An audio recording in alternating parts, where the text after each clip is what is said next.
What up, punks? Welcome back to another episode of the Pop Culture Punks podcast. I'm your host, Phil, and across from me is your boy, Josh. And yeah, it's just us this week. No more guests. It's been a couple weeks since we're sick of them. Yeah, we're sick of all the guests. Get out of here. So yeah, this week will be a fun, chill one with just the two of us. Yeah, buddy. We're talking about the Xbox 360 and why it was the greatest console of all time. No, that's not actually where we're going with it. That's exactly where I was going to go with it. Yeah, we'll see where the wind takes us. I don't think I feel that way anymore. I did at one point, but I don't anymore. I agree, yeah. But, so we're going to be talking about 360, some nostalgia, maybe some technical aspects of that era and kind of what made the 360 so good during its time and different stuff like that. So, yeah, buckle in. But before we get into that, you got any recommendations for the folks out there? I do. A lot. So 2 of the 3 are music, and then one was actually something I finished. It was a show I finished like a couple weeks ago, like more like a month ago, that I highly recommend, especially if you're an adult with kids but want to watch something that's more entertaining. Mm-hmm.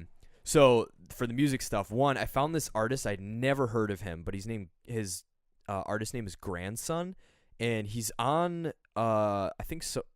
21 Pilots is on Sony's label, right?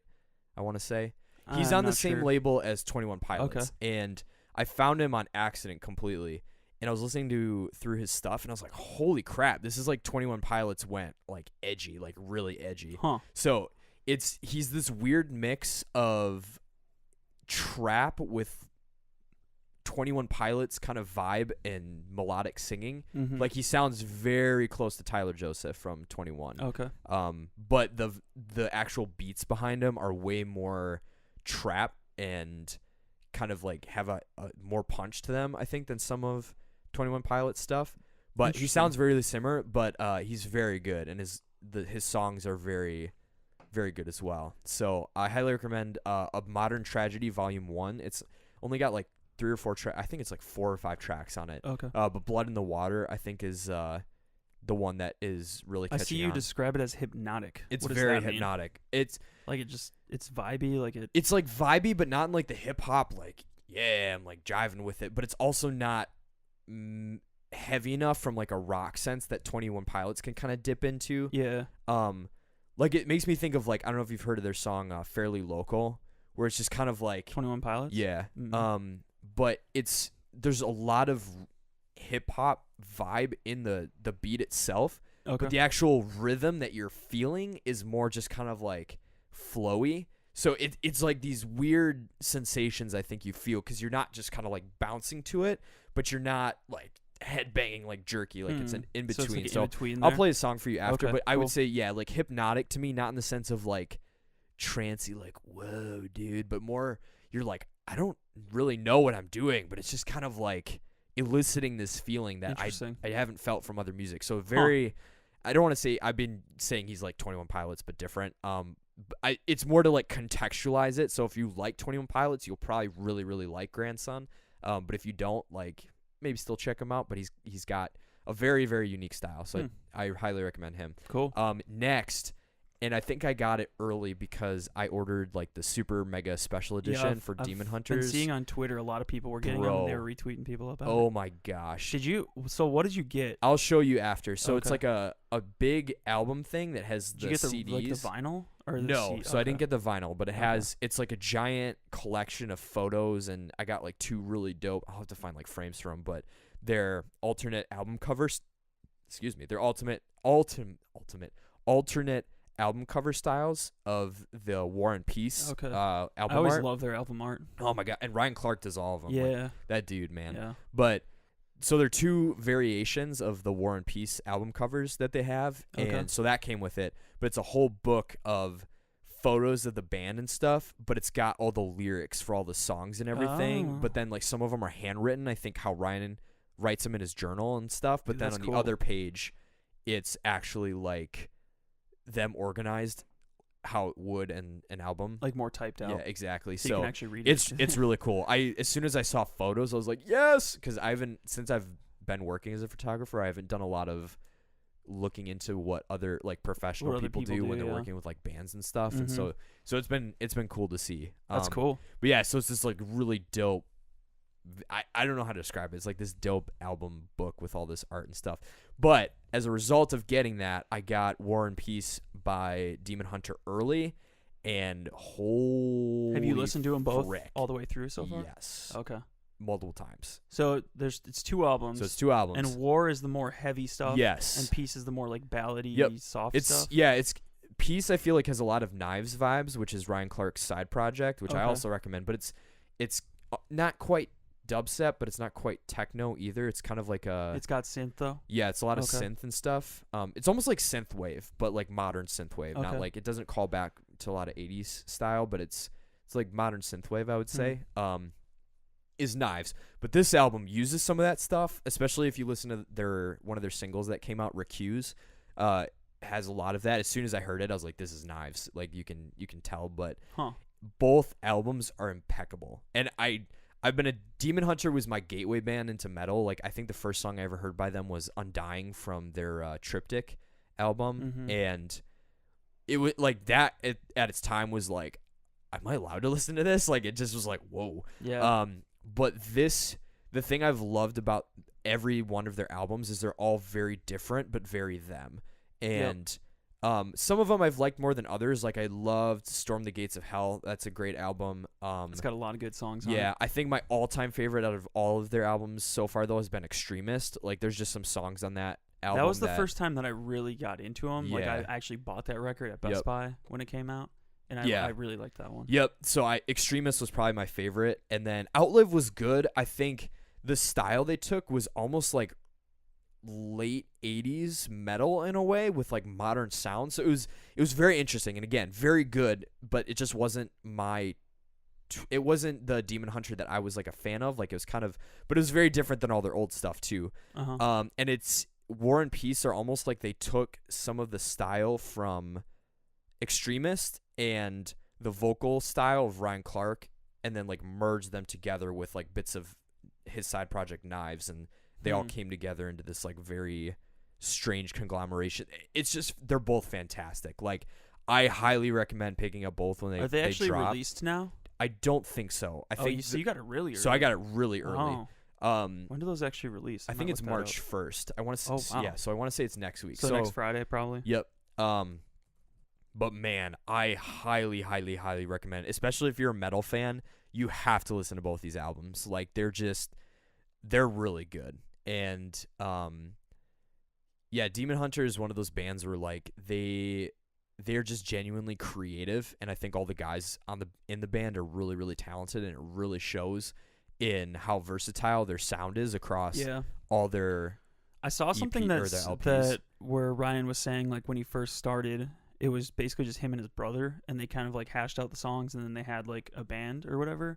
And then he ended up basically just writing a lot of the songs for a lot of the albums himself. Yep. And then getting like good guitar players to kind of flesh out the parts. Yeah. But now he says a lot of the process is like he actually doesn't do a lot of it now. Like it's actually the band kind of like fleshing it out. Yeah. So maybe that's what has played a part in the sound I wouldn't changing. Be surprised. Yeah. So, but I feel like they always are very consistent in quality. Exactly. But the sound changes enough where you like you feel like they're evolving. Yeah. But like still staying what they're trying to be, but also evolving their sound a little bit where it doesn't feel like it's always the same thing. Definitely. Like if you go back and you listen to like Undying from Triptych versus Fading Away on Storm the Gates of Hell versus Gasoline or like Heart of the Graveyard on Extremist to like Cold Winter Sun on Outlive to now like Recuse and The Negative, and like you can totally tell it's the same band, but you're like none of these sound the same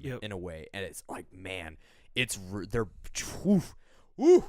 jams. So highly recommend both those albums when they come out. Be on the lookout for those. I think it's next week. I saw it is March 1st. Yeah, I looked it up. For both of those. So yeah, definitely give them a listen, and their whole discography too. If you're a metal fan, I highly recommend if you haven't listened to them. Yeah. And then my show is actually, there's a Cartoon Network show that came out, I think it was 2016, I want to say. It's on Hulu. It's called Over the Garden Wall. And I had heard like whisperings about it, and I'd seen it pop up, and I was like, that looks kind of interesting. Like the art style is very, kind of the modern Cartoon Network with like Adventure Time and some of the, but not as stylized, I would say. So it's a little more human, but still very unique. And I watched through it, and I was like, all right, this is good, okay. And there's only, I think, 10 episodes, I want to say, or like 12 in the whole season. Each is like 10 minutes, so it's, I think... 10-minute episodes? Yeah, so it's 10-minute episodes, really, so it's really short, but really, really good. And each episode is like, okay, like the first episode is like, holy crud, like there's some really interesting stuff that it like isn't being explained, and I love it. So it's got like this creepiness to it, but also like a childlike way of storytelling that's engaging, I think, probably to kids, but to adult, it's weird. It's one of those shows where it's clearly written to kids, but the vibes and the undertones and some fan theories I've seen about how the show ends are incredibly dark, like like shockingly dark. So like it has themes that adults could appreciate. Yes. Yeah. And so I think it's like 5 years old already. Yeah, so it's old, but Elijah Wood plays the main character. Wirt. Oh, interesting. Because part of me was like, Frodo. I know his voice. Yeah. Yeah. So Elijah Wood is Wirt. That's interesting. That's cool. But yeah, like there's just man, they got some big names. So like, just some of the episodes, and it's very Is this a British thing? I don't think so. There's could a lot be of British actors doing voices, but it's very folktale-y and a lot of just kind of art like very generic. Like this is a lesson to learn from the story and all this stuff. The first classification on Wikipedia is dark fantasy. Yeah, that's exactly how I would describe it. So, but I highly recommend watching it, especially if you're a parent and are looking for something that your kids might enjoy, but you also could kind of catch on to the deeper things. And if you watch it and you watch the whole thing, Google the fan theories afterwards, because holy crud, there were things that I was like, oh my gosh, that's what that means? Like, jeez, it's good. Huh. It's good. I'll have to check it out. Yeah. It sounds like it's really short. And it's super short. Like, I was just watching it when I was like hanging up laundry and stuff. So by the time I was like done folding, I'd finished like 2 episodes. So it went really quick. But highly recommend for the investment time and for the storytelling. It's very quick storytelling, very kind of weird, but very poignant in all the stuff that it goes to. So Over the Garden Wall. Dang. Highly recommend. That's Dude, it. That sounds cool. Yeah. I don't have a ton this week. I've kind of taken a step back a little bit from doing too much. I started restricting my video game time just to like get some writing, more productive. Get some writing done. Sure. So the main things I've done was I wanted to start reading more short stories because I'm trying to write some short stories. So I got this book for Christmas called Burning Chrome, which is basically just a collection of William Gibson's short stories. And the first one in it that I read was Johnny Mnemonic, which there's actually a movie based on it. Oh, interesting. I don't know what it is about cyberpunky and like futuristic short stories, but for some reason during the 80s and 90s, people liked making like entire movies out of a short story. Sure. Like the movie Adjustment Bureau, that's based off of a Philip Dick short story that's like 20 pages long. And that Weird. And so like it's interesting kind of seeing the concepts in the short stories that are in the William Gibson one. It's kind of confusing, to be honest. I think short stories lend themselves to, you have to pack a lot of stuff in. So I almost probably have to read them a couple times to really get everything.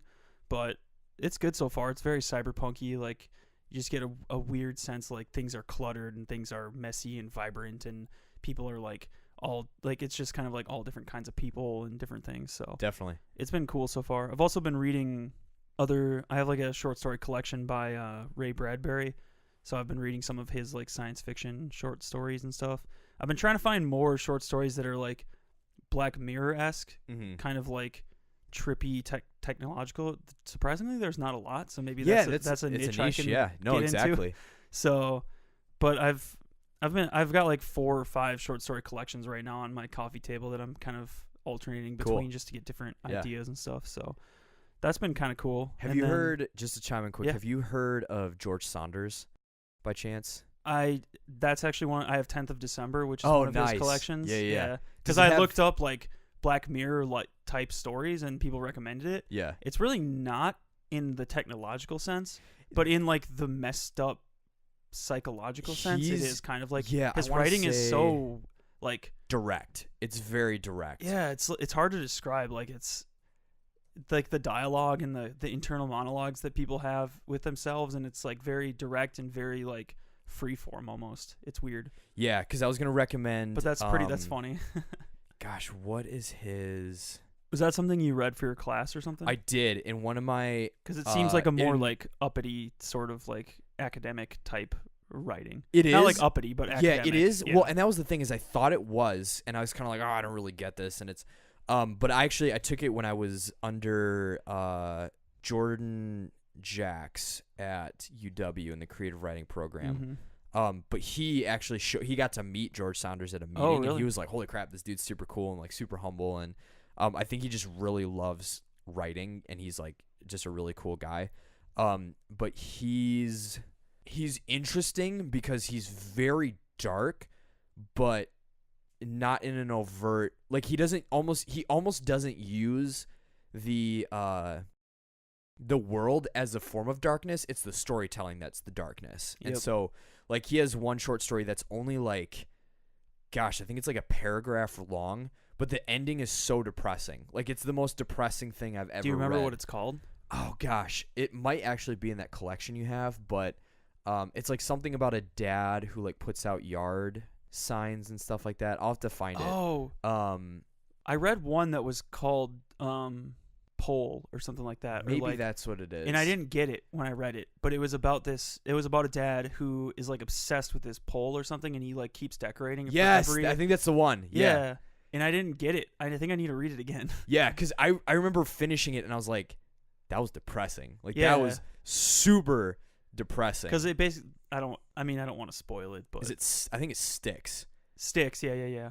Yeah, it's like 2 paragraphs long. Yeah, it's not long at all. But I think like the ending, it's like the whole idea. Like I think the theme of that story, just kind of like looking at some of the text and all that. But I think he's like telling this story of this guy who's obsessing over this thing and like how sentimental it was and like all this value he put into it and like all the emotional attachment to this really stupid object, and then he just dies.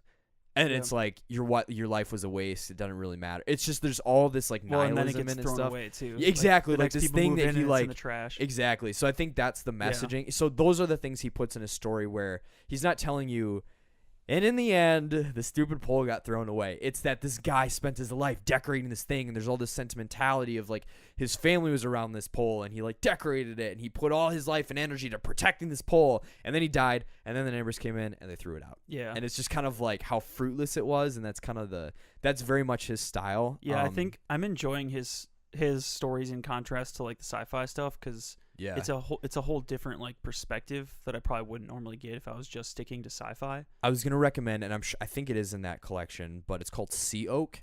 It's probably one of the best short stories I've ever read. Wow. It's like 30-ish pages, I want to say, so it's a little bit longer. Okay.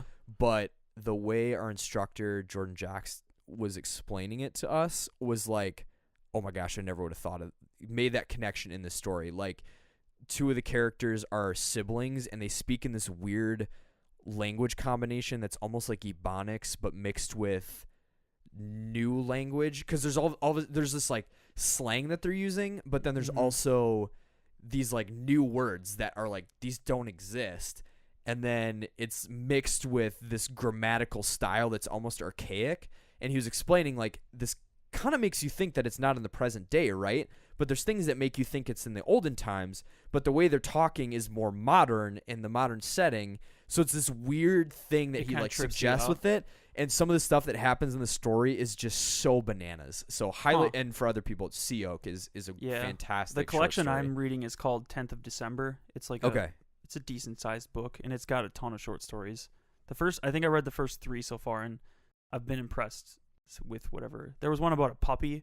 I don't remember. I didn't get. Oh, is that the classroom? Where it's like it's a bunch of kids in a classroom and they like have all these class pets and they keep. I don't think so. Oh, there's this one about like a puppy. So good. And there was something about how they had to like take these cats to the farm or something like that, and they like explained it in detail. And I was like, oh, I never thought about it that way.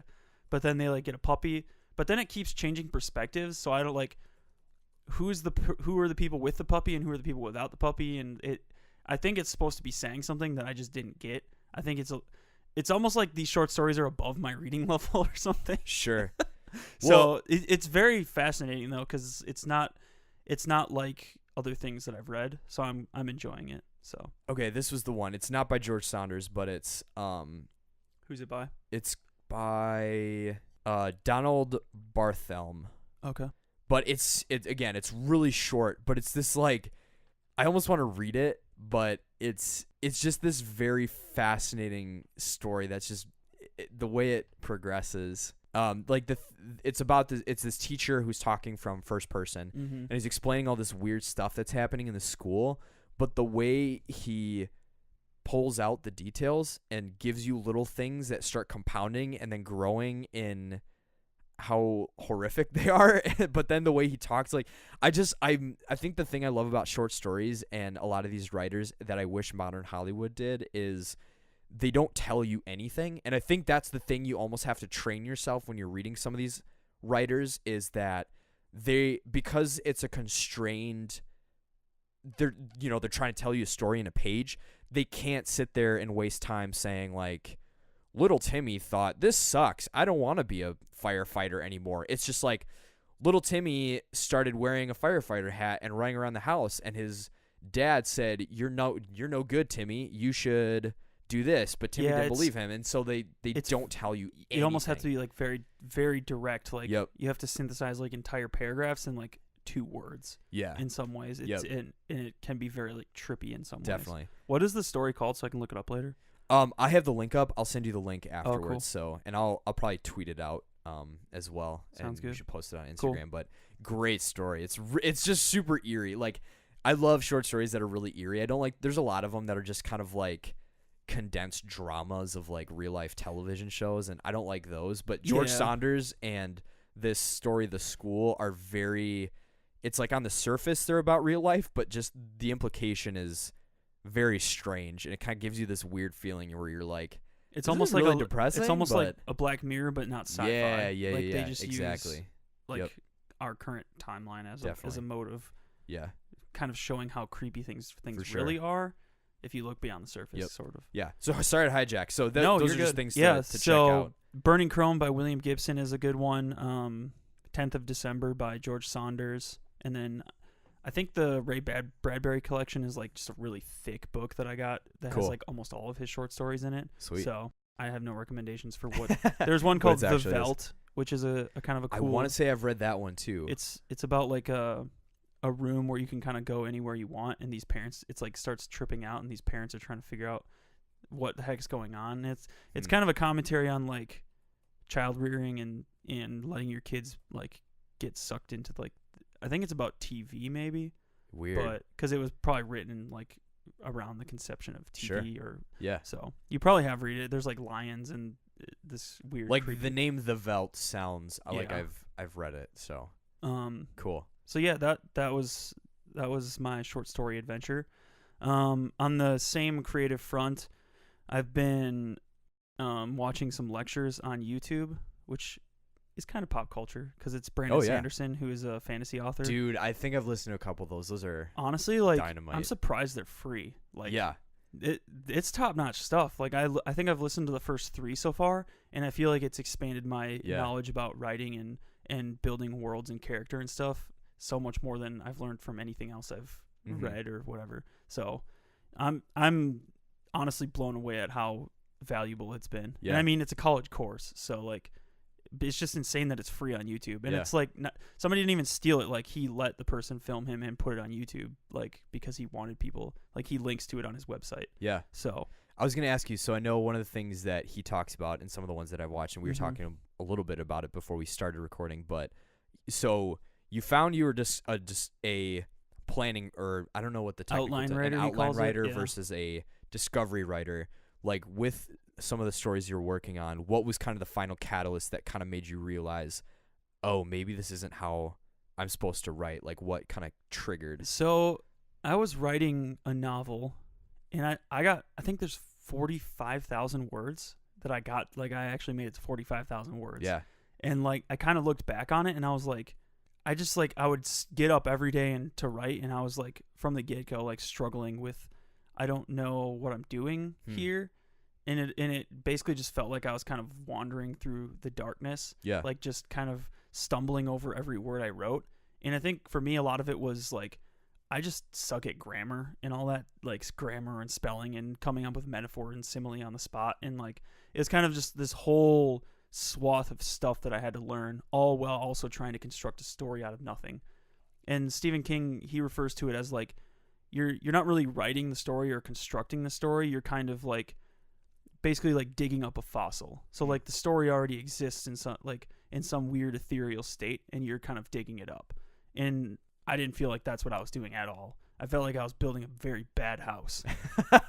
And I think listening to the Brandon Sanderson lectures made me realize that like that works for some people. Yeah. But there's also like, instead of you're digging up a fossil, you're building a house. And if you want to build a house, and Brandon Sanderson doesn't use this example at all. But that's a good metaphor though. And I think you've talked about it before too, about a house. But if you want to build a good house, you need to plan it out. And there are aspects of kind of like, once you start getting into the building of the house, there's probably things you can move around and change, and like you can decide how you want the kitchen to look as you go. And I don't know, but I think for me, I started so basically I got tripped up on the 45K novel, which I'll probably go back to and try and do more outlining with it. But then I started trying to write another, like a short story with discovery writing. And this was before the Brandon Sanderson lectures, and that was kind of what tipped me off to like, this isn't working. Sure. Because like with discovery writing, like the theme basically comes in the second draft. Like you basically don't know really what you're trying to say or what your theme is for your story. And for me, like the reason I'm writing stories is because I kind of have something to say. And I think with like Stephen King's way of writing, or the discovery writing model, like you kind of conceive of these characters who are interesting and want to do things and have a desire to do things, but you don't exactly know what they want to do yet. And you kind of just give them a shove and then you go with it. And for me, like that's hard to do when you're trying to say something at the same time. Sure. Because you can't really say anything until you know what the story is. Yeah. And if you don't know what the story, that's it. So I kind of just realized it wasn't working. And so I started a third short story. I'm kind of like breaking all the rules of like most writers say like you should finish things. It, sure. But I kind of realized like I'm never going to finish it because I don't know what the ending is. Like if I'm discovery writing, I just don't like, I could probably write like to 120,000 words and still never be done because I'm just making up crap. Sure. So it's kind of like, but once I started writing this third short story, like outlining it, I got these new like Witcher themed notebooks and I was like super pumped about them. So I like went to the library the last week every day after work for an hour and just like started outlining stuff and like, what are some scenes I picture in this story? And I just started writing them down, and then like, what do I want to happen? And then I did the story circle and kind of mapped out each of the 8 steps in my character's story, and kind of like, then I went through and fleshed those out in more detail. And then I was like, oh, this would be a dope ending. And I like wrote the ending out on paper, and I was like, oh my gosh, this is so much fun. And it was kind of like this weird revelation of like, wow, writing's actually fun. Yeah. Because I just like, it was fun before because it felt like I was like doing something meaningful that I like kind of enjoyed. But looking back on it, like it wasn't nearly this fun. Sure. And now like actually outlining and planning things out and kind of like, I'm getting like super jazzed about it. Like I don't want to stop when I'm like in the midst of it. So it's been a lot more fun. And I'm also trying not to use the computer as much. Sure. So it's been fun using just a notebook and kind of hashing ideas out. So cool. So yeah, it was kind of the Brandon Sanderson lectures that really made me realize it's okay to be an outliner.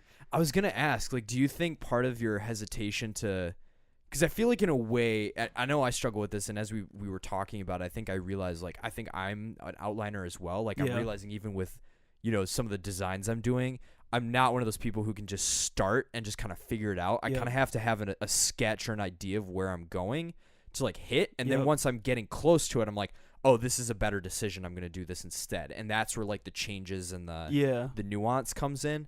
But do you think it was kind of a fear of, like, it's almost not as cool to be an outline writer or, like, an outline or a planning creative? Because I feel like there's a stigma in creatives that you can't be a planner. Like, you have to just fly by the seat of your pants. Yeah, I think there is that stigma. I mean, I'm not, like, in the culture of creatives. Like, I don't have a ton of, other than you, like, friends who are kind of doing this. So I can't say for sure whether it's a stigma. But basically, like, all the videos I watched and books I've been reading and stuff, you kind of get the sense that, like, writing stories is just this thing that happens. And you kind of just have to do it, and it happens. Which, to some extent is probably true, even with outlining. Like, you can't outline if you don't have a story idea. You can't outline if you don't have scenes in your mind and an ending in your mind and characters that are interesting. Yeah, and like, for sure. So like, there's still all these things that you kind of got to go with, and even within the outline, like, you probably didn't think of everything that actually needs to happen for the ending to be justified. Yeah. But I think there was a hesitation. And for me, like, I wasn't a creative writing major. I was a religious studies major. And so, like, I basically had, like, no concept about what it actually meant to write, in a sense. Like, creatively write, other than, like, what I learned in high school, which I hated English in high school, so I didn't really glean much. So, yeah, I think the Brandon Sanderson lectures, honestly, like, just blew my mind. It was kind of like, it's okay to be an outline writer. Yeah. Because, like, Stephen King... I really appreciate Stephen King's feedback, but he's very adamant, kind of, that, like, outline writing... he seems to be very adamant that outline writing is, like, the way to write in some ways. Yeah. Like, he doesn't really have it open to the option that... Like, he basically says, like, plot is the enemy in his book. Yeah. And I kind of internalized that a little bit because Stephen King, like, he's written 50 books that are, like, phenomenal. But I also realized, like, Stephen King is notorious for having terrible endings to books. Oh, and I'm the kind of guy, like, when I read Brandon Sanderson's Mistborn trilogy, like, those books blew my mind because of the way he plots, like, the ending is so well crafted that, like, every little thing that you've been kind of picking up on, and when the ending comes, you're like, oh my gosh, that's what all this means. And you get, like, it just destroys your mind. And like, Stephen King is, like, the inverse of that, where, like, the characters are so engrossing and the world is so engrossing that you kind of just get drug along with it. And Brandon talks about that in his lectures of, like, outliners tend to be good at writing really good endings and having really good, like, tight plot lines, and discovery writers tend to have really good characters, and usually they're bad at the inverse. And that was kind of my thing of, like, if I'm going to be an outline writer, then I need to be cognizant of what your weakness is. Yeah. Which is going to be characters and stuff. Sure. But I think the biggest thing was I just started outlining and realizing it was way more fun. Yeah. Like, I was just having, like, I enjoyed going to the library for an hour and not playing video games and actually sitting down and, like, writing. And I've been, like, super jazzed on this story. So cool. Awesome, it's hard not to tell people about it because, like, I'm super pumped about it. But I feel like that's how it should be. Like, I know I've heard people say, like, well, don't tell people about your ideas because... But I think in a way, I've also heard other people, and this is where I feel like just do what works for you, is for me, it helps to tell people because all of a sudden there's this accountability where, like, there's that potential they might ask you, like, hey, I remember you were working on that thing, and it's like, I kind of stopped. Like, there's a pressure almost to, like, actually follow through. Yeah. But at least that's for me. Like, I'm a weird creative, I think. And I mean, I think I'm the opposite of that. Unique. Like, as soon as I tell somebody about it, it's like in my mind, I've completed it. Yeah. Like, I'm done. I don't need to do any more work. And then I kind of give up on it in a weird sense. Yeah, because I think, and I need to retract. Like, I feel like every creative is like, well, my process is so strange and so special. But I think the thing I've been realizing that's cool, but I also think isn't touted enough in creative circles is that you kind of, as much as you are good at making things, you kind of have to explore what's your process, and you have to try and not take. That's the thing I really like about verbatim. Brandon Sanderson's lectures. Like, the way he teaches them is basically like, I'm not here to teach you actually, like, how you should be writing. Yeah. I'm here to teach you about the process of writing.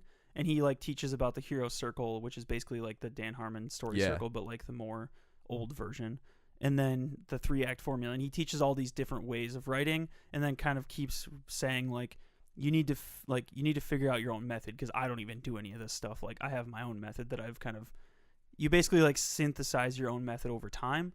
And I think that's the hard part when you're starting out, is you just want a method that works, that you can pump out stories that are, like, good in quality. But, like, so I'm kind of just stumbling through all these things that I'm trying to learn. But it's been interesting. I really enjoy it, and I'm glad those lectures are out there awesome. For free. I'm only on, like, 3 out of 10, so I got a ways to go. So definitely. So yeah, that was a long-winded way of. All good. No, this is good. So tangent. Welcome to Creativity 303. 303, baby. One day. Maybe someday we'll actually have some chops that we can actually ask him to be on. That'd be dope. So yeah, the last thing on my list before we jump into the 360 stuff is I've gotten into My Chemical Romance after watching Umbrella Academy and then reading the first comic. Mm-hmm.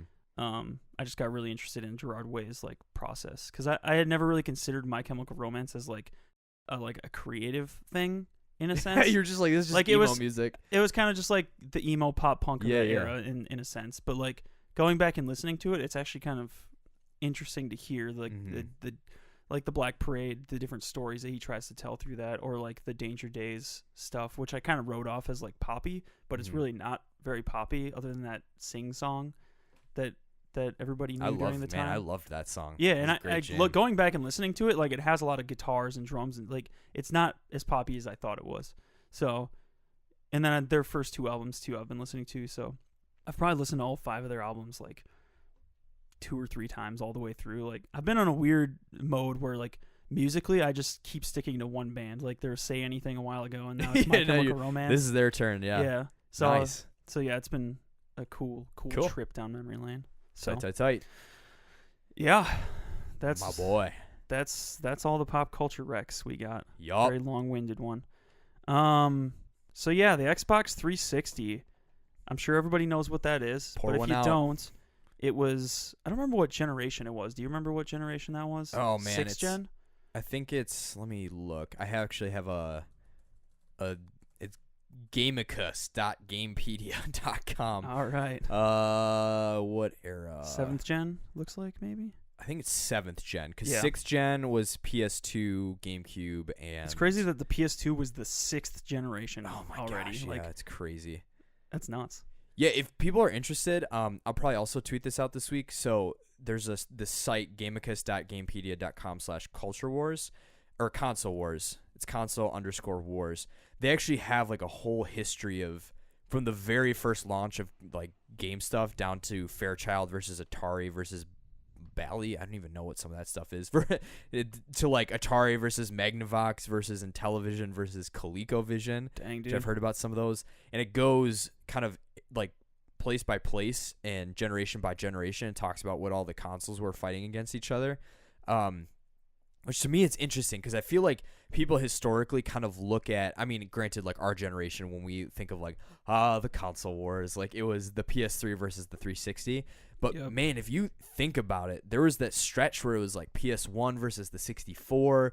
There was the Saturn versus the PlayStation, the Dreamcast versus the PS2 and the GameCube, and then the Dreamcast kind of fell away. And then Sega was just done making consoles after that completely. Yep. That's when the Xbox first launched right after that era, and then we get into like handhelds become stronger with the Game Boy Advance, and it just the whole gaming industry changed. It's kind of funny looking at these numbers, like say units sold.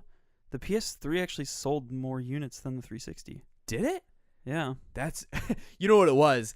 People had the Red Ring of Death so many times that they probably double counted or triple counted all the consoles and stuff. But I'm wondering if it's because did the PS3 last like longer? I think it did. Possibly. I possibly want to say because even like Persona 5 came out on the PS3. It did. Yes, and I think there's and I think you can take that back. I think and I mean you can still buy new 360s to this day, I think.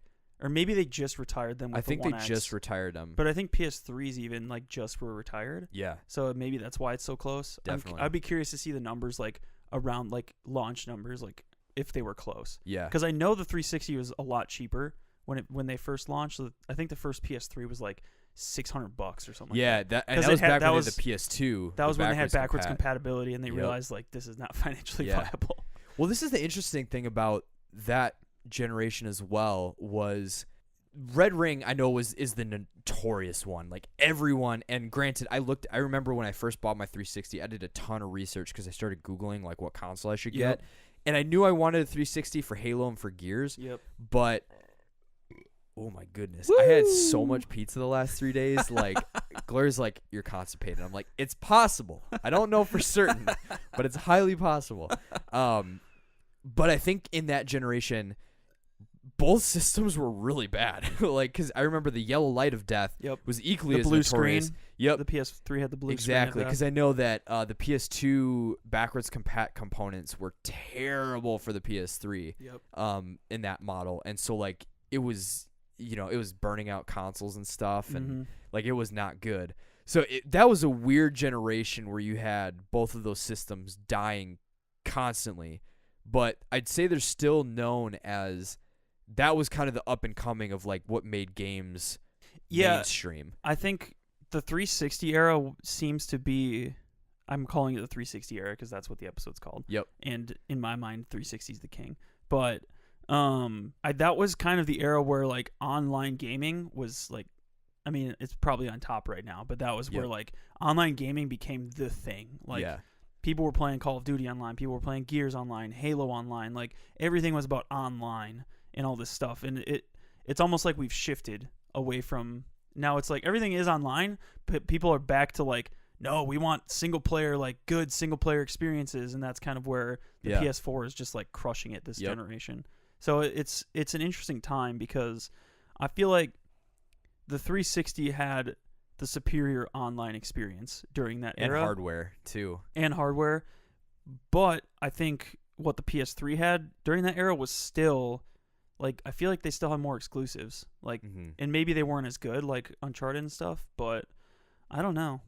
Yeah, it's strange because there was, to be honest, like, and I think the only game that was semi-interesting for me when I was in that era was the Kingdom Hearts when they came out in 1.5 and 2.5 on the PS3. But other than that, like when I think back, I don't regret missing out on that. Like right now I own everything. Like I have a One, I have a PS4, I have a Switch, and I would be ticked if I didn't have any of them because otherwise I wouldn't have Halo and Gears, I wouldn't have God of War and Horizon, I wouldn't have Mario Kart and Smash. I think like during I'm trying to go back to like how I thought during that time because like it's weird channeling during that time that I was angst. Definitely like I was in the console wars mind frame. Definitely. Like in my mind, like Halo, like when somebody would say you should get a PS3, I'd be like, bro, Halo and Gears, like Halo, like how are you missing out on Halo by having a PS3? Kind of like I was in that headspace during that time, and like I remember it being like, neither of them really was better than the other. Like if you put it down to brass tacks, like they each had their own benefits and cons, and like there was nothing that really sold one or the other more. And I mean, you can see it. The units are only 800,000 apart at the end of the day. Yeah. And I think like that. I think realistically, like that is the case. Like Xbox had the better online experience and hardware, but PS3 I think did have more like exclusives like Kingdom Hearts and Uncharted, and they had Persona and like. Kind of like they were still in that space, but I think during that time it was so split between like people's desire for like good online play and good like single player experience, and maybe that's still how it is, but I think with how the PS4 is selling, it seems to be the case. That's a really good point because when I look back, and a lot of the people that I knew who got PS3s, they got it specifically because they had a lot of JRPGs. They had a lot of single-player games like Uncharted and the original God of Wars. And the God of War was a big selling point at that time because that was like the macho early 2000s. Yeah, exactly. Yeah. And I think that was actually, I want to say Ni no Kuni was a PS3 and one other console, but it did not come out on the 360. Yep. So, which again is like a fairly notable JRPG, at least. I mean, I think PlayStation has always been like they've been a huge JRPG. Yeah, exactly. And so I think it's strange because, like you said, numbers wise, the 360 and the PS3 did very, very similar. And I think, again, that pizza dough. Again, I think the very similar. It's weird because back then I feel like PS3 was great if you wanted single-player experiences, but you almost had to be getting it specifically because you wanted these really top-notch single-player. Like Last of Us. Last of Us was technically came out in the PS3 generation. I remember that being like, people were like, if you don't own a PS3, shame on you because you need to play this game. But honestly, I feel like that was the first game where it was probably actually like in my mind, like looking back, that was probably the first game, if I had known about it, that would have been the first time I would have considered jumping ship and like going to like I had never considered that a PS3 was an option during like that era. Yeah, exactly. Because it was kind of like, and it's a stereotype, but it's almost true. Like the X-Bros, like oh yeah, totally. Like we liked our certain kind of game. Like it was a shooter or like a macho theme kind of like like no, I'm not playing none of that anime stuff like JRPG. Like it was kind of like I wasn't in that mindset. Yeah, but I feel like The Last of Us maybe was the first game in that generation where it was like, oh, I need to own both of these. Yeah, but it was too late. Like by that time I had gotten rid of my 360 and didn't play games for like 4 years. So Yeah, and I think so. You have that, but then you have the Xbox, which doesn't have some of the same RPGs and JRPGs and stuff. They've tried, but they've never been successful because they don't have a Japanese market, really. Right, and well, that's the thing is it's Microsoft, so it's an American-based company, but all the games that they were selling were highly online driven. With like Halo and Gears and all that stuff. And the Witcher 2 console was exclusive on that, and Mass Effect 1 was also on that. And so it's just weird because I feel like now you had two very different markets that I think both of these consoles were going to. And I feel like the reason that now the PS4 just railroaded the Xbox One is because it no longer was like, well, you're either getting one for online play or one for single player play. Now it's like they both have the same online experience. Exactly. But one has significantly more really strong, really killer... And not even JRPGs. Exactly. Just straight single player titles. Whereas Xbox has just tanked in terms of that. Like, they didn't necessarily, like, do anything worse. They just stayed the same. Yeah. In a sense. Like, exactly. They didn't really release a whole lot other than, like, Halo and Gears, which, I mean, everybody but intense Halo and Gears fans are going to get kind of like, okay, we're done with that. Like, but like what else make something new. Like, so, yeah, I think PS4 advanced itself, whereas the Xbox One didn't move past the 7th generation in a sense. Mm-hmm. And I think they're starting to do that now, and I think they're gearing up for the 9th generation.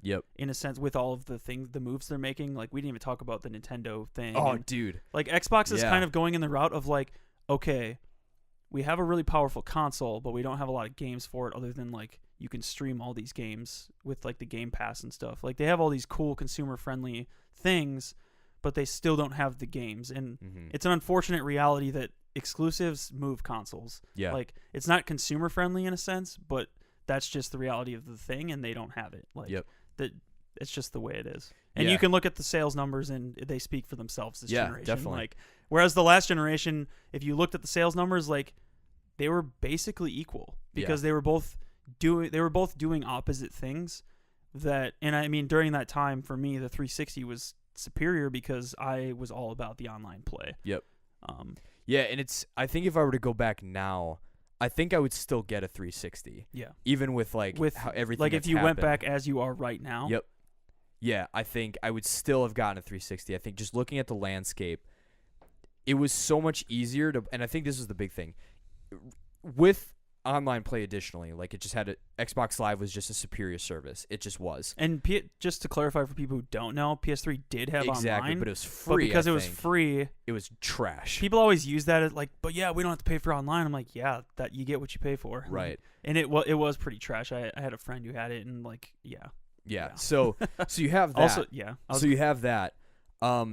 But I think even just from a couch co-op standpoint, there were very few games I knew on the PS3 that actually had games that you could sit down and play together. Yeah. I feel like the big thing that made the 360 what it is today is Halo 3. Yep. I would say that was the title that just blew the thing that made the Xbox 360 what it is. Yeah. 100%. Because it had the online, like, Halo 3 like changed the online landscape for shooters, I feel like, in a sense. And I mean, Halo 2 kind of that and the Call of Duty. I mean, remember you have Call like of Duty Modern 4, Warfare like, and like game, all those, like, and especially on 360. I remember playing that for the first time at a friend's house, and I was blown away. It literally shocked me of like, I'm coming from I'm a GameCube kid. Like, what is this? Like, that was one of the first times where graphics were at a point where it was like, this is wild. Like, this is crazy.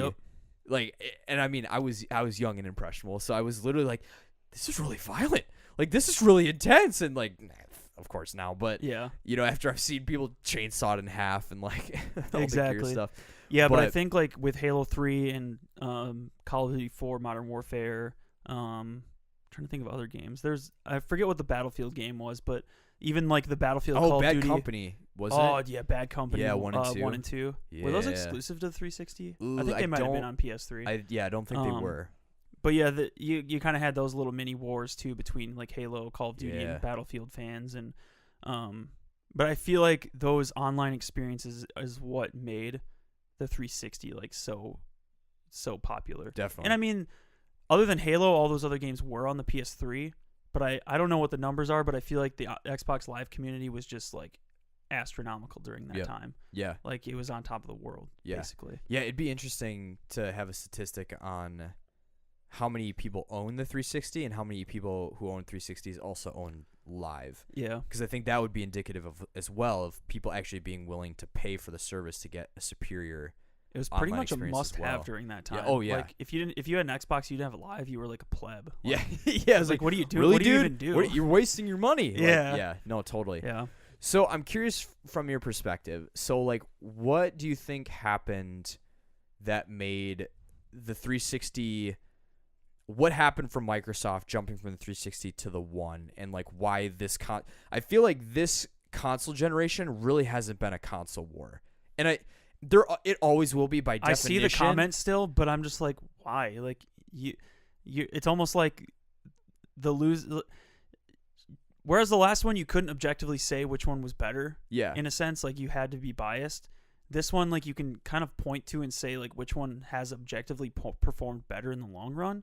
If you look at number of awards gotten for exclusive titles, number of exclusive titles, quality of online product, they're both about the same now. Like quality of service for your online product, you kind of like compare them, and just sales numbers alone, like I mean, Microsoft doesn't really release their sales numbers, but we all know it's like probably 30 million compared to like 100 million. That's why they were $200 on Black Friday. Yeah, so I don't want to say objective. I don't like going to that, but I feel like you can almost objectively say like the PS4 has won this generation. Yeah. Whereas last generation, you can say that they basically tied. Like if you're trying to be unbiased, like they were very at odds with one another, but they kind of came out at the same level. Yeah, definitely. And with that level playing field, and this is what I'm kind of scared with Sony is like I think the Xbox 360 thought they did better than they did. I don't think they realized, like, I don't know what happened. Maybe it's because PlayStation has the Japanese market, and maybe, like, if you look at the American numbers versus the Japanese numbers, maybe America didn't actually sell as many PlayStation 3s as the Xbox did. But I feel like coming from the 7th generation to the 8th generation, Microsoft just botched it. Like, yeah, 100%. The release of the One was horrendous. Like, in me being like an intense fanboy of Xbox at the time, and I kind of took a break from gaming during like the actual launch, but I remember like you telling me about it and stuff, and I'm just like, what is, like, this is terrible. Like requiring the Kinect to always be connected, and like you always have to have the voice chat and the video on. I think it was pretty expensive. It was basically like a PS3 move at the beginning. I think there was rumors about like you had to something about no discs or something. Like there was some weird thing with like so this is what happened is at E3 they announced that so like let's say I had a copy of Halo and you were like, hey, can I borrow your copy of Halo? It was like tied to your account. It was tied to my account, and so if I gave it to you, you would have to purchase a full retail priced license technically. Yeah. So there was basically one license on the disc, so like the disc was pointless. Right. Yeah. And which didn't last long. Yeah. Well, and that was the thing, and that people got even more mad about was they said this is the reality, and no, it's not going to change. And people were like, well, I'm getting a PS4. And verbatim across. And I think that the first like 6 months of following the Xbox One launch, that was, I think, what dug Microsoft their grave in terms of all-time sales. They killed themselves. There were so many things that people were like, this is bad. Like, this is objectively bad. There's no way, like, well, this is my preference. Like, which is kind of weird looking at the Xbox One's trajectory during this generation. Oh, yeah. Because Microsoft has completely flipped to being, like, almost the more consumer-friendly. Like, they've been one of the first ones on the front lines of crossplay with, like, online gaming. They're talking about, with Nintendo, about getting the Game Pass on the Nintendo Switch. Which is like, crazy. Yeah, like, and their games, most of them can be played on Windows now. Like, which to us, you're like, why are you doing this? Like, you're making your games not exclusive. Like, I don't need an Xbox anymore. I can just play on PC. But like, they're almost in that mind frame that I think PlayStation was in as they entered the 7th or the 8th generation of consoles into the PS4. Definitely. I feel like somehow Sony became the more consumer-friendly product when it came out. Like, I feel like the PS4 launch, people were like, dude, this is going to be awesome. Yeah. Like, and it just got better. And the Xbox One just got panned because of all of the horrible things. Like, they basically backpedal on everything. Yeah. Oh, exactly. They said that they were going to do. Yeah. And I was like, why'd you even do any of this? And I feel like that's one of the biggest reasons, probably. Yep. But even the PS3 on its launch had a pretty, like, bad launch, I think. And that might have been just price. I think the PS3 was the biggest expensive. Thing. Yeah. And I think that was a huge turnoff. But no, to your point too, and I was talking to a coworker about the Nintendo. So there's rumors, we're not even talking about the Wii right now. Right. Well, and there's technically the Wii destroyed everything. Oh yeah, it's just like, but that was like the most family friendly console. Yeah, so that it was Nintendo always does well, I think. Yeah. Other than the Wii U. Other than the Wii U, but that was just because I think they just made a poor marketing choice and it was a giant mess. But with the rumors swirling right now that Game Pass might be coming to the Switch, that to me was, and I've seen a lot of people kind of having like mixed responses. I think Switch fans are like, frick yeah, dude. And then I think a lot of Xbox fans are like, how dare you? Like, how dare you give away everything that we paid all this money to have on your console for? But to me, that is the definition of confidence and just genius business practices. Because like, you're taking something that you sell to your consumer base for $10 a month, which is the equivalent of like Hulu. Like it's very affordable, and especially if you're strapped for cash and like you can't afford a new game every month. If you're an Xbox fan remotely, or if you want just a general amount of games, $10 a month is crazy for the amount of games that are on it. I got it for sale for like $60, I think, during Black Friday. Yeah, but it's game changing. Like like I can go through there and like there's so many games that I'd play. Like I think Fallout 4's on there. There's a bunch of like old Xbox titles like Knights of the Old Republic, Morrowind, and there's like Doom's on there. All the Halo games, all the Gears games, like a ton of games on there. And it's like I paid like $5 a month. I'd pay $10 a month for it. It's crazy. Yeah, and with that, they are now potentially giving that option to Nintendo, who sucks in the online market, who just for whatever reason in the modern day cannot crack the code to make a feasible online experience, and it just doesn't make sense. And now you have Microsoft, who's like, look, y'all, you have amazing IPs, but you're lacking here. Take this.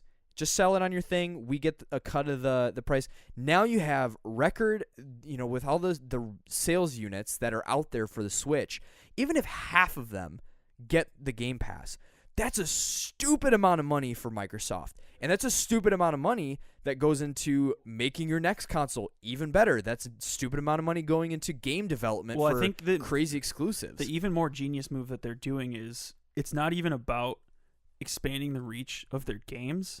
I feel like it's more about expanding the reach of their brand. Yes. Like, if you can get Switch people talking about Xbox, and if you can people somehow someday getting Sony people talking about Xbox, like, that's going to do more for you. Even if people don't own an Xbox, like, people are talking about you. People, like, it's no longer Xbox versus, it's more like Xbox is everywhere. Xbox with. Yeah, Xbox, like it's kind of like it becomes... That's a good point. It becomes like Nintendo, where it's like a supplement to the two main console things. Like, definitely. Usually people own like one plus Nintendo, sort of. So Xbox expands their reach. Like, they're on PC, they're on Switch. Like, they know they've technically got the strongest console, but like they also seem to know at this point that they've lost. Yeah. Like, they seem like they're gearing up for something that hopefully turns out well. Right. And they know that this generation they flubbed like terribly. So I feel like all of their pro-consumer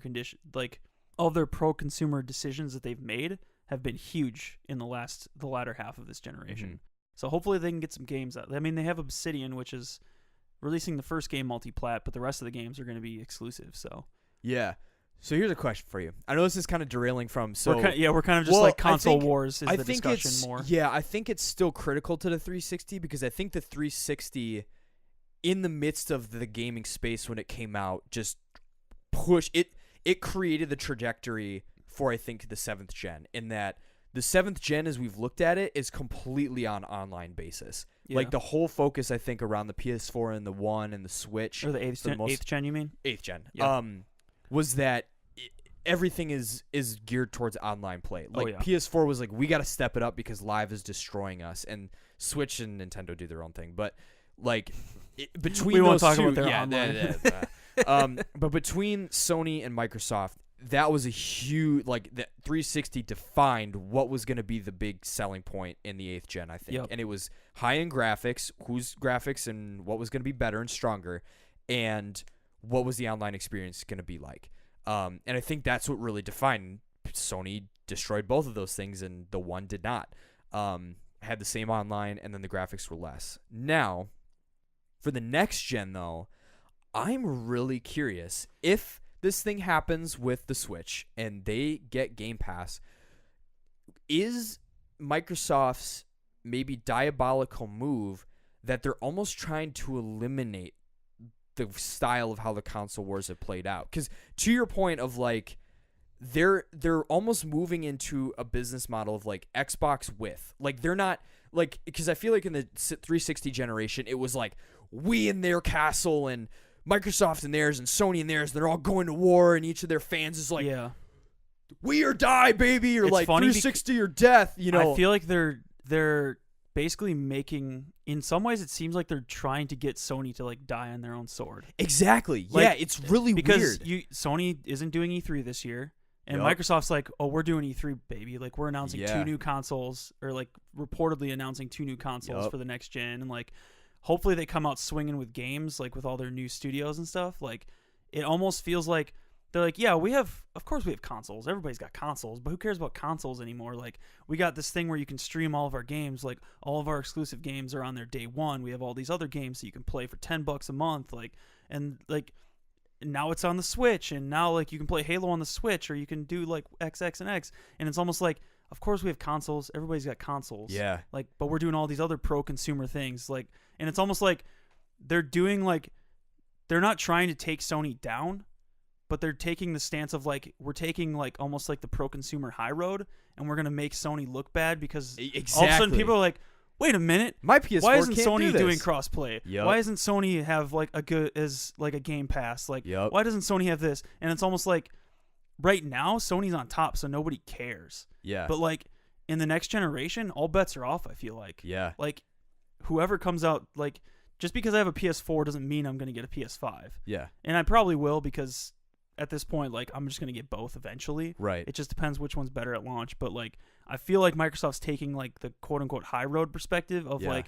we're just gonna do all these amazing pro consumer things so that Sony looks bad in our light. Yep. No, but and I feel like that's kind of what's happening, because you see people now questioning, like, even PlayStation people saying like, you know, like, I like my PlayStation, but like, why is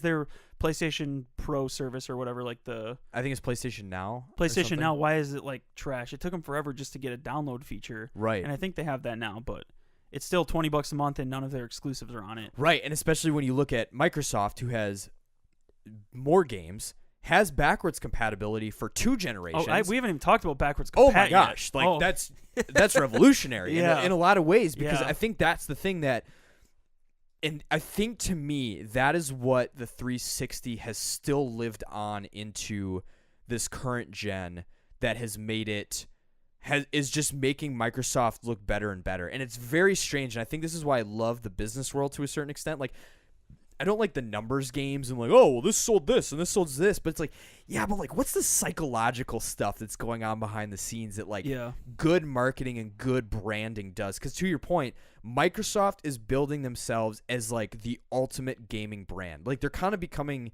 I hate to use this reference, but they're becoming the Apple of the original like launch Apple. Like when Apple was like doing crazy new things, stuff, like pro consumer, like shaking up exactly. the And tech people world, were like, "There's a touchscreen on it, and it can do this and this." They're almost doing that with modern consoles, where it's like, yeah, $10 a month, and you get all these games. Did we mention that it has 2 generations back as well, and all our new exclusives are going to be day one on this as well, so you don't have to pay $60 to get it. It's like, I think if they would have done all of these things at the beginning, the Xbox would have performed a little bit better. I agree. I still don't think it would have been performed better than the PS4. Right. But I think if they had been like this on the get-go, like, a lot more people would have been on board with what they were doing. Because even me, like, in this latter half, like, I never 2 years ago, I never would have seen myself buying an Xbox One X. Definitely. Because it was just like, there's 100% agree. The only draw of it is backwards compatibility, but I Yeah. don't need a One X for backwards compatibility. Right. But like seeing Red Dead and all these games, like being like eventually being able to play in 4K once I get a 4K TV. Right. Like it was kind of that prospect, and like, but just being able to play in 4K would not have been a selling point for me, because like I think that was even almost a misstep where like they thought there was like a small little war there where like graphics were the thing. Yeah. But I think now Microsoft is like, okay, graphics are cool, but let's keep trying to do other things that get people interested. And like they have like just 10 things that like people could latch onto, and for me it was the backwards compatibility. Like, same. I was like, I kind of want to get an Xbox because I want to play like, to be able to play like Morrowind, like Elder Scrolls 3 on my Xbox One X, like getting just a little bit better renders on it. Like I'm not a PC gamer, so like the Xbox is the best place to go for me to play old games because the PlayStation doesn't have anything like that. Well, and for me, I have a giant library of 360 games that I held on to. You've got that giant library. Well, and I think out of all the games, I think there's only 5, maybe less, that I can't play backwards compat, and they're the games that I'm just like, who cares? I don't care. They basically have almost any game you could want to play, and they're adding them by the day. And there's no charge, there's no additional like, well, you got to do this to get it. It's just like, hey, guess what? Kingdoms of Amalur is available on backwards compat. I flipped. I was like, are you kidding me? Wait, like, is that actually available? It's on backwards compat, so you can. How long ago was that? It was like a couple months ago. Because I feel like I looked a while ago. Yeah, and it wasn't it's on there really yet. recent. Oh, it's dude. really recent, but it was I need was to pick that one huge for me, because I was like, I literally just picked it up earlier last year, and I'm trying to sell my old 360. But then it was because it's like I have too many consoles and I don't need it anymore. But I was like, man, but it kind of sucks. Like I'm gonna lose all these games that I'm playing. But come along the Xbox One, and I'm like, I can play all of these, and they're kind of higher res, and I don't have to pay anymore for them. Like, and I get all the modern Xbox stuff. It's just like they capitalized multimedia exactly. package. It's a great, and I think like when the One first launched, that they didn't learn from the 360 is I think they didn't innovate from the 360. Yeah. Like the 360 was a huge innovation. Like it made online seamless. It made it just that you had, if you wanted to play online stuff and play it in a way that it wasn't crashing every 5 minutes, you needed live. And I think with the One, they didn't innovate in the right stuff soon enough. But I think if, like you said, if they would have had backwards compat with the amount of titles that they have now, if they would have made it like a glorified like cable hub, basically, because I know when the E3 launch for it, people were like, so you're basically selling me a cable unit? Yeah, that was another thing. There was like a cable box. Like it was a glorified cable box. That's why it was called the Xbox One, because it was like a one-stop shop for multimedia. Yeah. It's like, no, we're gamers. We don't exactly. Like, sure, we want Netflix, we want all these things, but like that shouldn't be the focus of the console. Exactly. And I think now it truly has turned into. I think Microsoft is truly innovating. Exactly. I think the last frontier for them right now that will really catalyze their growth in the next generation is games. Yeah, I agree. If they can utilize these studios and actually get games pumping out, then I think they're onto something. Yeah, I worry. You had mentioned this. I worry for Sony as well, because I think they're in the spot that the 360 was in. Granted, they've actually got the numbers to like back up maybe some of their They have so many PS4s out there; it's insane. Yeah, but yeah, like pulling out of E3 is just like. I can see why you're doing it because you got your own conference like PSX or whatever and all this stuff, but it just, I don't know. It basically opens the doors fully for Microsoft to just go ham. To own it, yeah. Here's my thing. I think Sony next gen will still have superior exclusives if they can keep the quality in the studios that have been making. Yeah. Because I'm sure there's going to be a follow-up to Gears or God of War. I'm sure Spider-Man, maybe Marvel will give other people were kind of saying if they did. Sony gets like the exclusive rights, and I mean it works because Sony technically owns Spider-Man, but if they could get some more, well, that's Marvel what people are saying. IPs, Like if you could get, imagine if Anthem, like for the giant mess that it has been, imagine if that was a single-player Spider-Man PS4 style Iron Man game. Like if that was that would have been. People were kind of saying like. That'd be kind of cool, actually, or if they got Cap, or if they got, as sucky, like on the movies as Hawkeye is like a superhero and something. That'd be kind of a dope. Well, the interesting part about that, not to get into this tangent, sure. we pretty much know that most of those guys are going to get killed off or somehow written out of the MCU. Yeah. So like, what are they planning on doing with those? Like exactly. So like maybe Sony's like, hey, like, dude, could you imagine if they did if a Sony tries Punisher making game again? movies about those though? No. Like no. Like we want the rights to make movies and games for Iron Man. Like no thanks. Hands off. Yeah, but I think Sony will get the. Sony has a very, very far head start when it comes to IPs, original IPs, and like you can't even say it's JRPGs at this point because like The Last of Us 2 is coming out, and that'll probably look amazing on next gen. Like the next 2 God of War, it's for sure a trilogy they've said. So like the next 2 God of War games, like you said, the Marvel games, there's probably going to be more. We don't know, but there's probably going to be more. Death Stranding is probably going to be a cross-generational game. Like, none of those are JRPGs. Like, it's almost like Sony is so far beyond, like, it's going to be hard for Xbox to catch up in the game. I agree. Sphere. Like, they need to just start cranking out games that are, like, top-notch. But I think I think it's going to be interesting to see what happens because specifically Nintendo this generation destroyed everybody with innovation, and Microsoft is slowly catching up to Sony and Nintendo, I think, with their innovations with the different markets. So my fingers crossed, and I don't think it's ever been this way. I think this is the first generation where I've really kind of tasted this. I kind of hope next gen is something where you want to own every console, because I think when this gen was PS4 started, no, you didn't want it, but now it is. Now you want to switch it took me because you want things on the cycle to get an Xbox One. Right, like now you want to switch because you want everything on the go. You want PS4 because you don't want to miss God of War and Spider-Man and Horizon. And now you want an Xbox because if you're a 360 guy, you have a giant stack of titles and you still love Gears and you still love Halo, and then there's new games coming out for those. So I kind of hope that, and it sucks because it's going to cost a lot of money, but at the same time, like, that's why I haven't become a PC master race dude, even though I have the machine to run it, is it's like everything else is so much easier to play on all this stuff, and I just enjoy the feeling of being in the Sony and the Xbox and the Nintendo sphere versus even if the majority of those titles are on PC, I don't really care. Yeah, I like the console experience more than the PC experience because that's just what I'm comfortable with. Yep. But I also like the culture more. Yeah, I like the console culture, and like even though we tend to be like bickery sometimes when it comes to like console, I feel like most people at this point in the generation, I feel like, are kind of just like, just own whatever console you want to own and like own them all if you can afford it and enjoy all of the experiences that they all offer. It's kind of like becoming this more like oneness of like the game experience rather than like it needs to be which team you're on. Yeah, for sure. And I feel like Microsoft is really embracing that right now. Yep. And I hope that they can get the games, because I think without the games, all of their pro consumer stuff is not going to get like the average consumer. Like it gets people like us who are like passionate about gaming and interested in the industry and the way things go and how it can benefit us. But like the average consumer just looks at the shelf and says that game looks cool, or like they have a friend who told them like, dude, you need a PS4 so you can play Spider-Man and God of War, and like.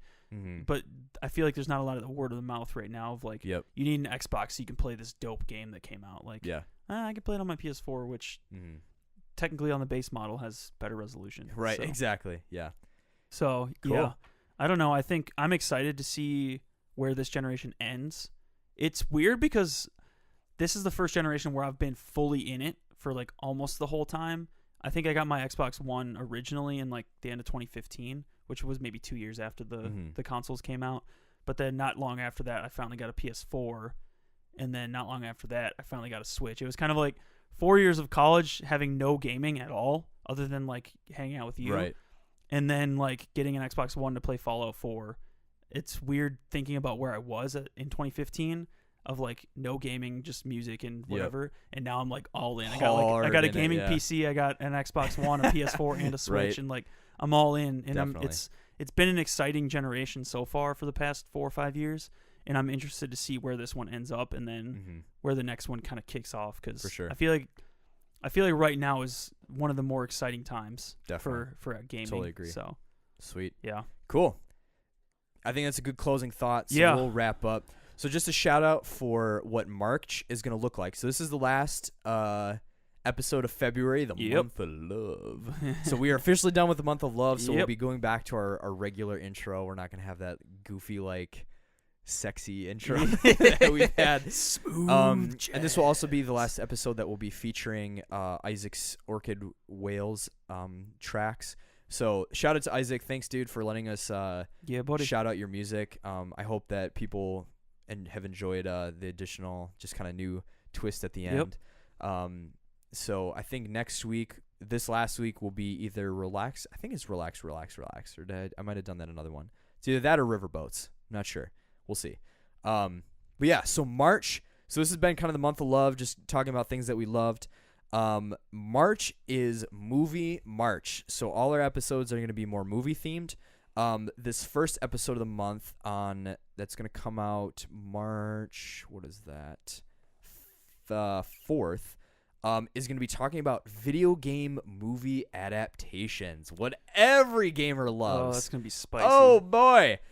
So we're not going to look at every single movie ever made. We're kind of going to do a case study on 3 specific films.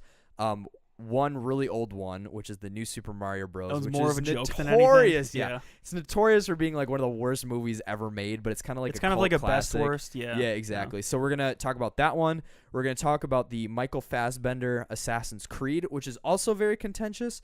And in addition, the modern Tomb Raider, which is more styled after the more recent Tomb Raider Lara Croft games, not the old Angelina Jolie, like really corny games. So we're going to be just kind of generally talking about like what is good, why aren't video game movies succeeding, or like what's kind of going on in that sphere, what do we think we should do to make, or what should Hollywood do to make them better, things like that. So we'll be looking at New Super Mario Bros., Tomb Raider, and Assassin's Creed. So if you're interested in picking those up and watching them beforehand, those are the films. March 11th, we are going to be talking about Captain Marvel. So that might be an episode you might have to hold off for a couple weeks. That's cool. Or see it before then. Opening weekend is Friday, which we're going to. So I'm really excited. I'm stoked. I hope it's going to be. Yeah, it's been a little while. I think the last movie that was out was Ant-Man and the Wasp. Yeah, right? definitely. So it's been it's a dry gonna spell. be interesting. Yeah. So I'm excited for that. So March 11th is Captain Marvel. March 18th, Chris, that boy Chris, King Tilt, is going to be coming back on to talk about, in a specific case study, the book versus the movie in regards to Ready Player One. Mm-hmm. So I got my copy sitting over my desk. So I'm going to start cranking through that and hopefully get through it. It seems like it's going to be a quick read, I hope. So, yeah, I've read like 20, 30 pages, and it's pretty good and pretty quick. So cool. Yeah, so we're going to be specifically looking at Ready Player One as a discussion between book versus the film. Again, there's a bajillion examples of this. We don't have the time to go through all of them, so we'll probably be doing a lot of generalizations, but kind of the goal is to just kind of dig in like on a modern example of a movie that just came out recently. Like, what does it look like to have the book versus the film, and like how do they differ? What is good or bad about that? And and then the last episode of the month, and I'm really excited for this one. So DJ Rip, who was just at the Grammys last week. I don't think he won any awards or was nominated, but he still got to go. So I'm excited to hear about all the stuff he got to do. But so March 25th, so that will be the last episode of the month. Rip will be joining us to talk about A Star Is Born, and so the three of us are going to discuss kind of the cinematography in it, the storytelling, because Rip does on the side a lot of video production himself. A lot of that includes like special effects and things like that. And just like general narrative things. So I'm really excited to kind of pick his brain. Like I do video work, but I don't do like narrative things like that. So I'm excited to hear what his take on that film is, especially as a musician. Music, yeah. So that'll be a lot of fun. So that's kind of our layout for the month of March. We'll be sure to let you know each episode what is coming in the weeks to follow, and hopefully to give you some time to catch up on all that pop culture goodness so you're ready to listen. Definitely shoot us feedback on if that system is like engaging to you at all. Like our hope was to like let you know so that you're like, oh, I can probably read or watch Ready Player One by that time, so I'm going to do that. Or like, hey, I've been needing an excuse to go pick up Assassin's Creed and watch the movie. But if you like don't care at all and you'd rather just like us talk about random stuff, like let us know. We're definitely interested in getting any feedback at all. We're just kind of going with what we think. Or right if you haven't read the movie but you're still interested and you have questions about it. I haven't read the movie, but I'm excited. I'm pulling your leg. That was my Zach moment for the episode. But send us any questions or anything to our email. Yep. Because we're glad to feature questions on here. So. And we'd love more of them. So, or even if you just have like a random goofy question about like Antonio's question from last definitely. week. So yeah, absolutely. So to close out, you can check out this show and recommend your friends check out this show on iTunes, Google Play, Stitcher, TuneIn Radio, YouTube, and Spotify. You can follow the Pop Culture Punks show, Instagram, Twitter, and Facebook at Pop Culture Punks on all of those platforms. On Instagram and Twitter, you can follow Phil and I individually at I am Phil Sorensen and at JK in Pop Culture. And you can email any of those questions or concerns or feedback or whatever to popculturepunks@gmail.com. Yep. Or you can hit us up on the show or our individual Twitters, which all those things, if you don't remember the exact titles, I put them in the episode descriptions every week, so you can find those there. And yeah, feel free to shoot us a message on Twitter or Instagram or comment on our posts. We try to post we have a episode post that goes up every Monday on our Twitter page to show when the episode is live, and we also have a kind of themed photo that we do for every episode that's on Instagram. So if you're interested, and on Facebook, I believe as well. So if you're interested in kind of seeing like some fun, creative stuff that we're doing to just kind of shout our episodes, give us a follow. Oh, Redbubble. Also, go for it. I was going to say also on the review side of things, please, whatever you listen to us on, give us a review on what you think of the show, because it'll help us get more visibility in the pop culture space. So definitely. Yeah, we'd really appreciate that. Even if it's just as quick as like, really dig it, keep up the good work, or it's like, you guys suck, stop, whatever. Yeah, we really appreciate it. Yep. Last but not least, we've got Redbubble and Threadless merch on both of those sites. You can search us. I think if you go to our Twitter page, we have the Threadless link at the top. The shirts I think I've listed as low as they can possibly go, so I think we make like $1 off of them, so they're as cheap as they can possibly be for you ordering them. And if there's any designs or anything that you'd be interested in, I'm slowly trying to work on some other stuff to get some cool things out there. I really want to pick up the Positive Vibes shirt. But, I still need to get that too. Yeah, we'll see though. I should add that to my list.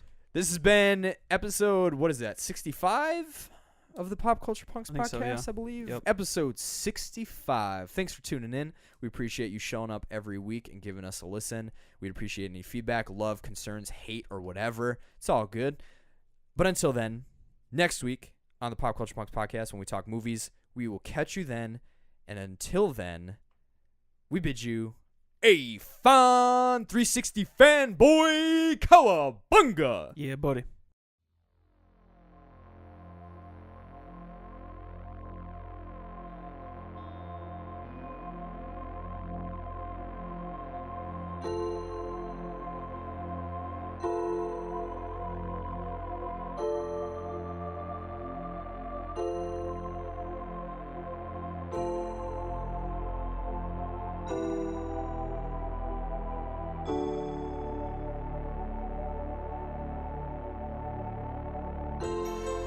Dreaming of sunshine and daffodils, picturing something never seen before,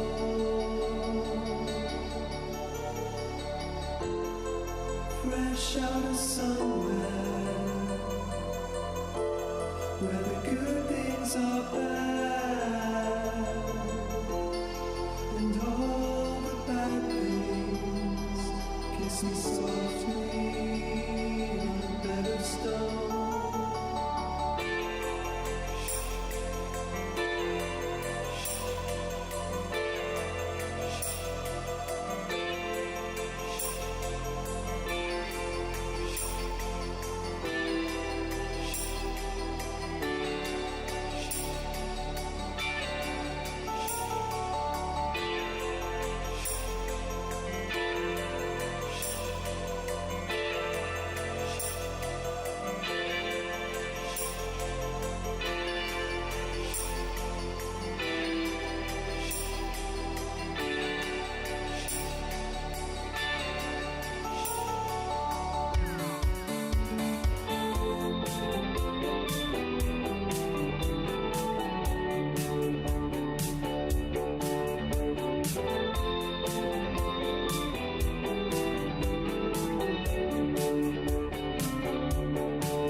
gets better.